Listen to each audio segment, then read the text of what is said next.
Bora lá, meu povo! Após recusa de La Quintana, Carpini quer outro atacante do Bragantino. Será o Mosquera? Mercado fraco. Mídia cobra transparência da gestão da SAF. Moisés se acabou? Tudo isso e muito mais você confere a partir de agora, então já sabe. Papoca o dedo no like. Like é muito importante para fortalecer o nosso trabalho. Se inscreve no canal se ainda não for inscrito e vem com a gente.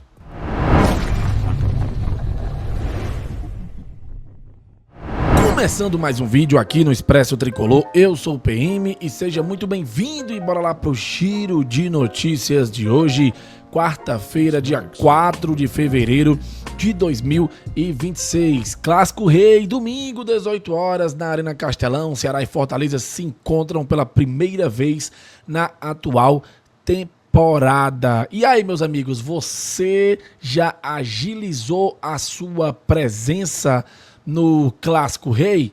Bom, a gente pode trazer aqui para vocês que o Lion já abriu a venda dos ingressos. Consequentemente, você já pode agilizar a compra do seu lugar. Fortaleza abre venda de ingressos para o Clássico Rei de domingo. A venda dos ingressos foi iniciada, então agilize, jogo domingo, 18 horas, na Arena Castelão. E aqui temos os valores: Inferior Sul 50-25, Superior Sul 50-25, Superior Central 60-30, Bossa Nova 120-60.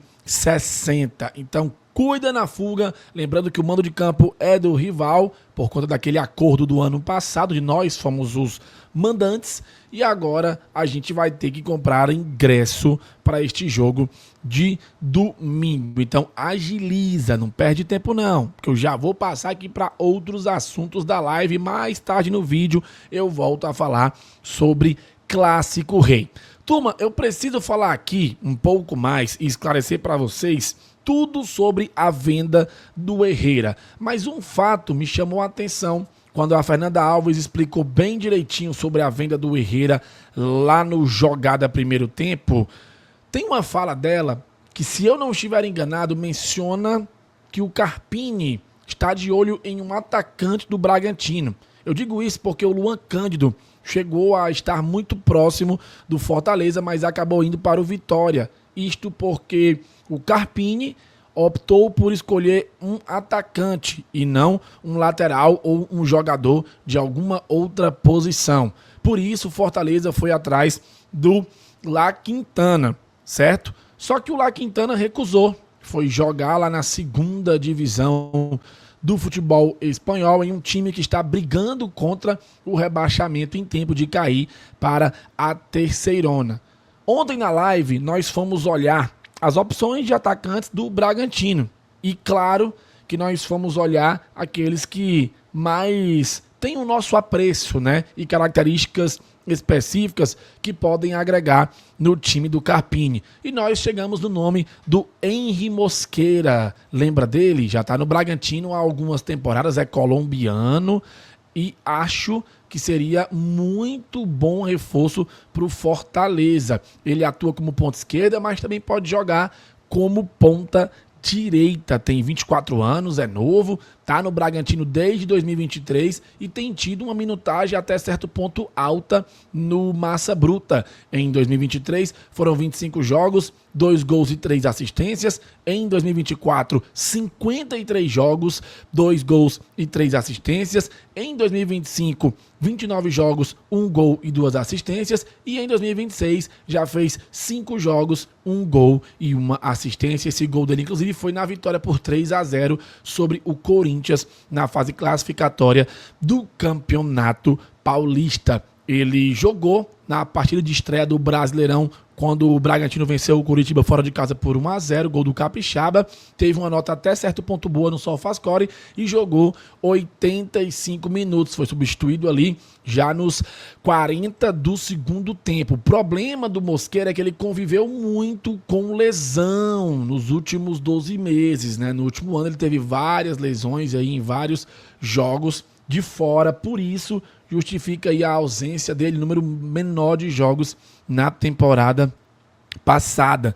Porém, é um jogador que tem a confiança do Bragantino e não sei se até certo ponto é considerado titular no Bragantino, tá? Mas é um jogador que seria muito interessante pelas características que o Fortaleza precisa para 2026. Aí você pode me perguntar pelo Eduardo Sacha, centroavante, pelo Isidro Pita, que é centroavante. Não tem condições, né, gente? Esses caras são estrelas do Bragantino, um valor muito alto. Isso aí é loucura até falar o nome desses caras, tá? Mas a gente acha que o Mosqueira seria um nome interessante para vir nessa negociação da venda do Herrera. E, assim, é bem improvável, tá? Mas, visto que o Carpini quer um atacante do Bragantino, mediante as suas características, seria interessante vir o Mosqueira. Mas a gente sabe que são chances bem remotas. Vamos acompanhar para saber qual é o atacante do Bragantino que virá para o Fortaleza. O que me leva a te lembrar que o Bragantino também tem outros jogadores até mais novos do que o Mosqueira que poderiam vir para o Fortaleza. Eu tô falando, sabe de quem? Do Vinicinho, 21 anos, 7 jogos na atual temporada, mas na temporada passada fez 41 jogos, 4 gols e 4 assistências. Tá no Bragantino desde 2024 no profissional, mas é cria da base do Bragantino. Ele, inclusive, é ponta esquerda. Então a gente está precisando de um ponta esquerda. É um jogador que tem apenas 21 anos. Quem sabe aí o Vinicinho não possa vir para o Fortaleza. Além dele, tem também o Gustavinho, que também tem 21 anos e é ponta esquerda e também ponta direita. Então são opções aí que não tem tanta minutagem assim no Bragantino, apesar de que o glorioso Gustavinho, em 2024, fez 48 jogos, 4 gols e 4 assistências. Na temporada 23, ele fez 39 jogos, 4 gols e 1 assistência. Ou seja, é um jogador que tem uma alta minutagem no Bragantino, mas, como é muito novo, é passível, sim, de um empréstimo, né? Gustavinho é um outro bom nome. Tem também o Davi Gomes e o Yuri Leles. Esses, com 20 anos e 18 anos, respectivamente, são mais novos. Um é centroavante, que é o Yuri Leles, e o Davi Gomes é ponta esquerda. Esses têm uma minutagem bem menor no Bragantino e podem vir parar no Fortaleza, visto que o Carpini quer um atacante. Agora, se o Carpini mudar de opinião, meu amigo, pode vir qualquer jogador do Bragantino aí de outras posições, mas vamos ficar de olho. Aí eu te pergunto, nas opções que o Bragantino tem no setor ofensivo, mediante ao que a gente quer, ponta esquerda, ponta direita e também centroavante, quem você acha que pode vir para o Fortaleza? Comenta a tua opinião aqui abaixo. E agora eu vou explicar de vez sobre a situação da venda do Herrera e como que ela foi desenhada. Ó, saiba quanto o Fortaleza vai receber pela venda de Herrera. Veja bastidores. Negociação envolve divisão de valores, investidor, clube argentino e possível compensação esportiva. Vamos lá. O Diário do Nordeste traz alguns detalhes exclusivos sobre a negociação entre Fortaleza e Bragantino a respeito da venda do atacante Herrera, que já foi até anunciado lá. A venda saiu por volta dos 25 milhões de reais. Aí vamos lá. Esse valor será dividido para o investidor que ajudou o Leão na compra do atacante, emprestando 13 milhões ao clube. 30% desse montante vai para o Argentino Júnior, totalizando 7,5 milhões, e o restante ficará para o Tricolor. A expectativa é que o Fortaleza fique com cerca de 4,5 milhões. Com esse valor abaixo do esperado, o Bragantino e o Fortaleza negociaram a inclusão do empréstimo de um atleta do Bragantino para o Tricolor de Aço, com salário pago pela equipe de Bragança Paulista. E aí aquilo que eu falei agora mais cedo, né, no vídeo. Lateral esquerdo, Luan Cândido, e o atacante Nátio La Quintana foram dois nomes solicitados pelo Fortaleza, conforme a apuração Diário do Nordeste. Luan foi para o Vitória e o La Quintana para o Huesca da Espanha, ambos por empréstimo. A negociação na época ficou travada, gente, por divergência do presidente do Argentino Júnior, Cristian Malaspina. Ao receber a documentação assinada pelas equipes brasileiras, Malaspina questionou sobre o valor que receberia a equipe argentina. Fortaleza pretendia negociar com o clube para que abrisse mão dos valores que teria a receber. Para dar continuidade, ficou acordado o pagamento do valor referente aos 30% que o argentino tem no passe de Herrera, diminuindo o valor que o Fortaleza pretendia garantir, já que precisa quitar a dívida com o investidor. Fortaleza e Bragantino já afirmaram a possibilidade da negociação por empréstimo, mas a definição ficará a critério do atleta escolhido. Vai vir alguém do Bragantino, gente. A gente só não sabe quem. Eu citei algumas peças aí de ataque, porque é o que o Fortaleza está querendo, pelo menos informação aí da mídia, da imprensa, que o Carpini está querendo um atacante do Bragantino. Seria legal o Mosqueira, né?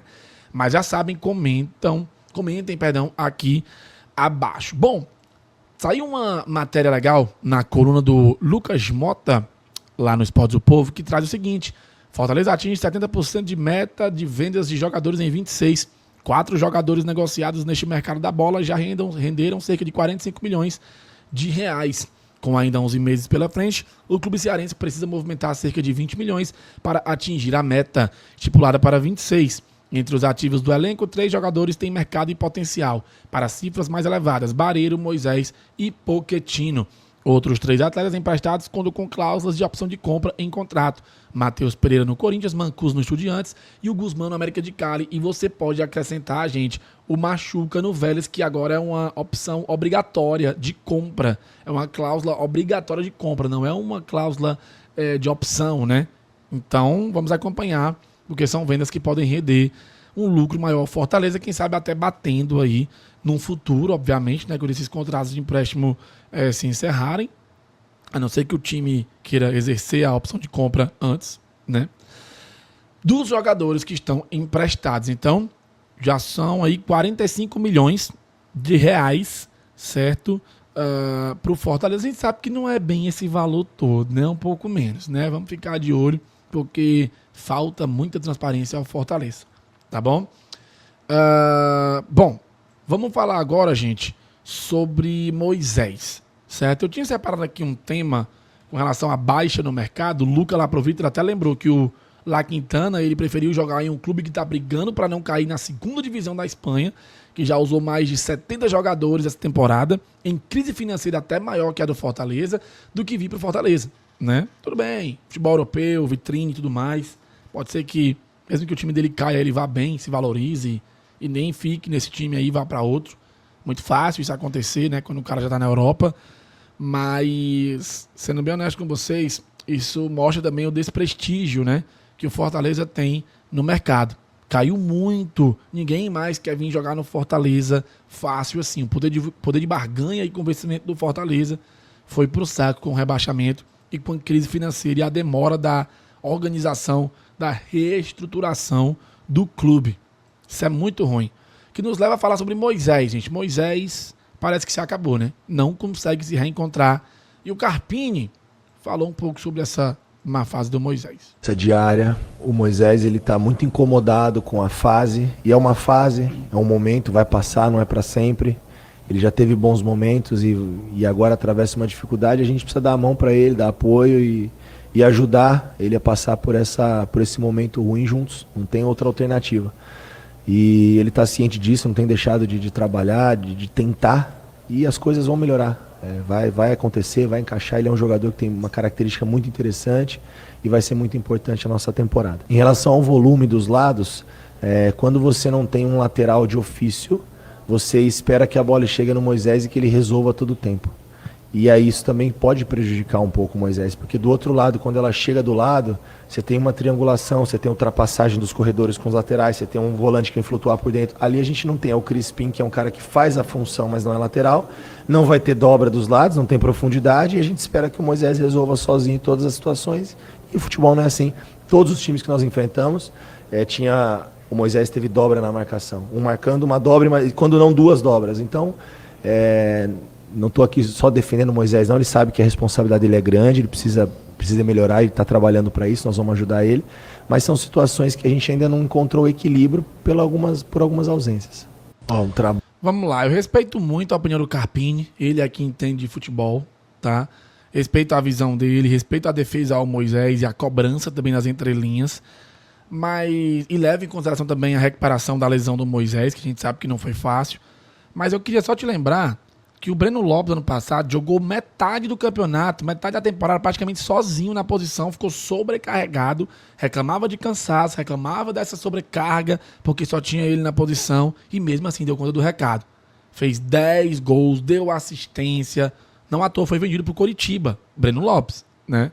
Então, eu não entendo porque que o Moisés não se espelha no Breno Lopes, que sozinho, por muito tempo, sem ter uma sombra, com muita dificuldade, conseguiu fazer o que fez. Então, Moisés precisa se recuperar de alguma forma, porque tá muito difícil. Tá muito mal. O Moisés não consegue render contra os clubes do Campeonato Cearense. Vai render contra quem? Tem que melhorar a cabeça. Moisés tem que melhorar a cabeça, porque difícil, gente. Muito difícil.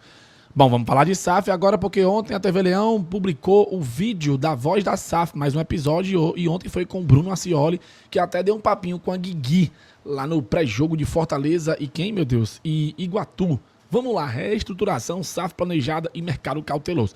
Eu vou passar bem rápido nisso aqui, tá, gente? Porque eu quero que vocês vão lá na TV Leão e assistam o vídeo, que é um videozinho de 8 minutos, bem legal, tá?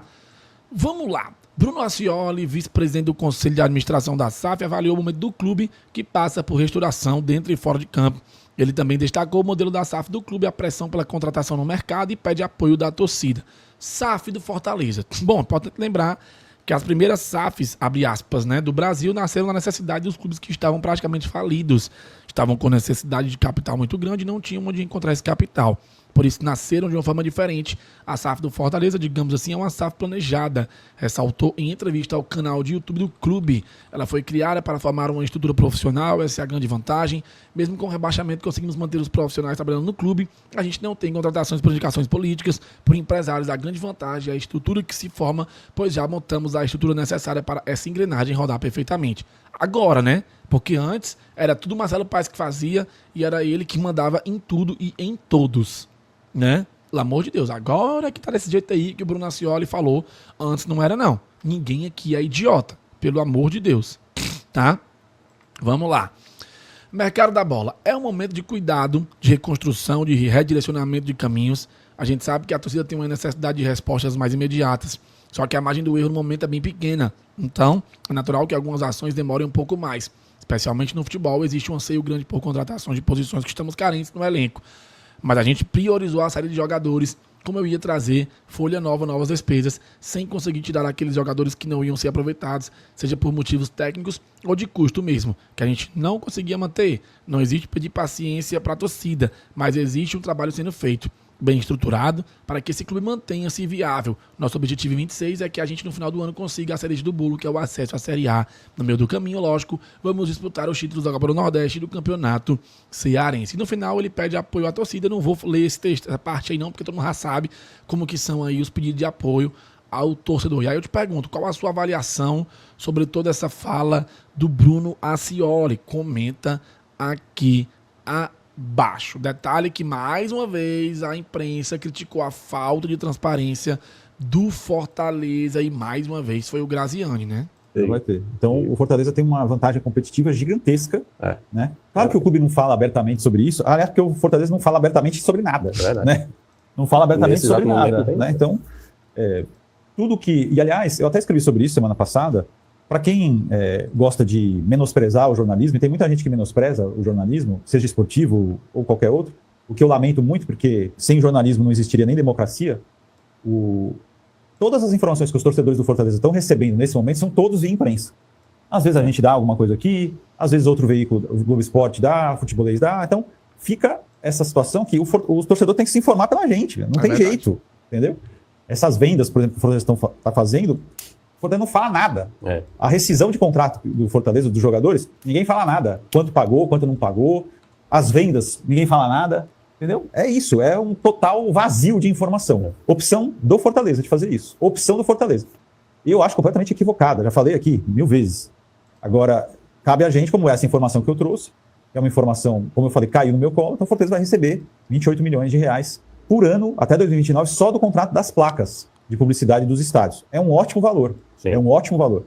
Então, principalmente porque com os concorrentes, incluindo o Ceará, vai dar 5, 6 vezes a mais, né? Então, eu já acho que o Fortaleza e o Ceará têm a obrigação de subir, né? Independentemente desse valor ou não. Então, com esse valor, o time fica mais seguro. Tem que ter criatividade, sabedoria, né? Tem dívidas, né? Claro que tem dívidas, né? Tem dívidas com jogadores, tem dívidas com banco, né? Dívidas bancárias são enormes no Fortaleza. Então, mas são pagáveis, desde que haja administração. Agora, em relação à transparência, eu estou falando isso aqui desde sempre, a descentralização dos comandos do Fortaleza, que me parece uma coisa legítima, para não centralizar numa pessoa só, como era antes com o Marcelo Paes. Essa descentralização, infelizmente, criou um gap muito grande de comunicação. E o torcedor do Fortaleza não sabe nada. E sabe o que é pior? Quando a gente solta alguma coisa, eu vejo alguns comentários de gente falando assim, por que vocês estão falando isso? O Fortaleza tem que trabalhar mesmo sem falar nada. Ou seja, o cara gosta de não saber. O torcedor, ele gosta de ficar no escuro. Ou seja, veja só, além dele não cobrar o time, ele fica chateado e bravo com quem faz o trabalho de jornalismo para ir atrás das informações. Ele vira cúmplice do time. Ou seja, é uma coisa assim, que não sabe de nada. É inacreditável. Cara. Não, para ele, o que se pagava o Davis, pouco importa. Não vai ter. Rapaz, o homem hablou, viu? Porra, o homem falou, não foi pouca coisa não, viu? Hoje eu acho que foi, hoje não, no caso ontem, né? Foi o dia que o Graziani mais falou sobre essa situação, tá? Achei bem interessante. Eu concordo com ele em muitas coisas, mas eu queria muito a opinião de vocês, gente. Essa falta de transparência, apesar de a gente saber que há um trabalho acontecendo, ela tá incomodando muito, de fato. A gente precisa saber mais sobre tudo. Eu sei que parece uma pergunta boba, mas eu peço que você tenha a mente aberta para compreender isso e responder aqui abaixo. Conto com o feedback de vocês. Rapaz, eu achei que esse vídeo ia ser um pouco menor, mas deu mais de 20 minutos. Se você curtiu, deixa o like, deixa o hype, compartilha. 18h15 tem live, valeu, falou e tamo junto.